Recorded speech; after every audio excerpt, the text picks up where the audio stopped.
শবে কদরের কোনো আমল আছে কিনা? শবে কদরের আমল আছে ভাই। শবে কদরের সব ধরনের ইবাদতই করার চেষ্টা করতে হবে সাধ্য অনুযায়ী, যেগুলো করা সম্ভব হয়। বিশেষ করে কোরআন তেলাওয়াত করা, দুই রাকাত করে লম্বা কেরাত, লম্বা রুকু সিজদা দিয়ে যতটুকু পারেন নফল নামাজ পড়বেন।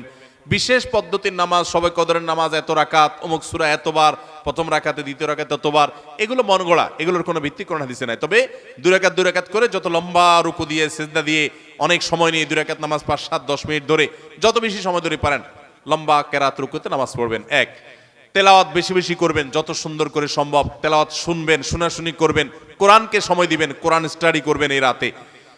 আর বিশেষ করে একটা দোয়া আমাদের আয়েশাকে রাদিয়াল্লাহু তাআলা আনহাকে নবী করিম সাল্লাল্লাহু আলাইহি ওয়াসাল্লাম শিক্ষা দিয়েছেন, আল্লাহুম্মা ইন্নাকা আফুউন তুহিব্বুল আফওয়া ফাআফু আন্নি। আল্লাহ আপনি ক্ষমাশীল, ক্ষমাকে ভালোবাসেন, আপনি আমাকে ক্ষমা করুন। আর আল্লাহর কাছে দোয়া, ইস্তেগফার, রোনাজারি, চোখের পানি ফেলা, গুনাহ মাফ চাওয়া, এগুলো করতে থাকবেন।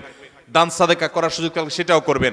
অর্থাৎ যে কোনো সাধারণ আমলই করবেন। হাদিসে বিশেষ করে এই দোয়াটার কথা বলা আছে, এটা আমরা লাইলাতুল কদরে পড়ব।